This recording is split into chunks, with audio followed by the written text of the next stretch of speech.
Hello YouTube, hello my friends. Today encore, mwen pote yon lot ti fey ba nou ki vreman benefis pou nou pou konon.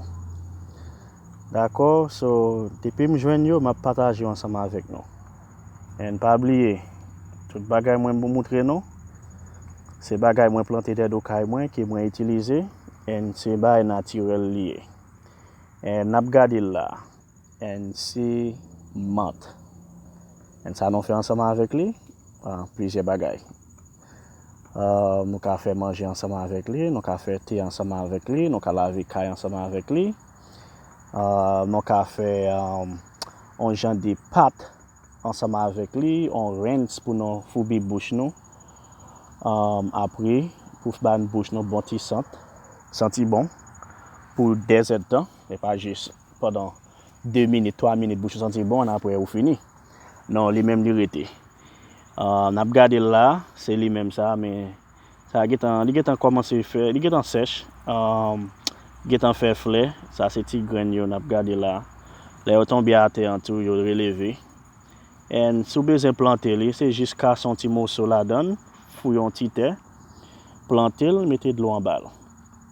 Ok, so mat li bon, an pil pou nou. Li ede nou. Ou bezen relax, ou bezen fon bon ti sommeil, ou kapab bwe li. Li edo avek bagay sa sommeil, li fe nou dormi bien, li edo relax, sou stress. Sou stresse an pil, ou kapab bouil, epi ou bwe li, lap ede ou relax mind nou. Lap ede ou relax mind nou. D'accord? So, li vreman bon. Nan sa. So, mou kapap fè te avel, sou gon lan fiev sou, mou kapap bwe li pou ede ou avek fiev lan. Kok sa va vle pale, non, me zaven, gele beze pran video nan men. Ok, la p chante la. La fè konel lan zon nan. Oui, so, jam di nou an, li ede nou avek fiev. Li bon pou grip. Also, li bon pou grip. La pe ede nou an pil pou sa. Si gon ti moun, li gon flem, inflamasyon nan chest li, nan l'estomak li, outan de grip lan kap gonde. Jis fe ti te an ba li, epi la pe ede li. Li bon an pil. Ok, mes ami, jam di nou an, son bon ti pi bwa liye. Ou kapab plante l'importe kote. Li pa difisil a grandi, li pa difisil a proteje li de do kay nou, devan la kou nou kelkon. Kote nou vle plante la. Li pa difisil a grandi. On bon ti pi bwa liye. Ok, so pa neglije bwe ti te sa yo, paske yo bon pou nou anpil. Yo ede sistem nou anpil. Jan nou el la. Li santi bon. Ou kapab pranti, sou antre an kote ki kon mouvez ode. Ode an vreman toumante ou fatige ou.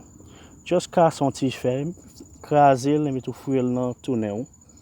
En tou just pran soufle an sa. Ou bien mette l'anmon, krasel l'anmon, ou kembe l'anmon, en metou just pran soufle la dan le rizantan. Ok?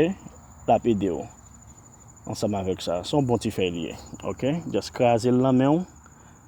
Just ka son ti fè, just krasel kon sa. Kapap pran soufle, rale l'an soufle, entre l'an servo. Bon bagay. Li senti bon pil. Ok, li senti bon pil. Li gon bon ti sat la don. Ka lave kay ansama avek li.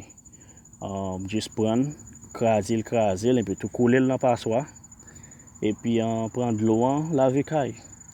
Et plis li ede kay lan, elimine mouvez ode.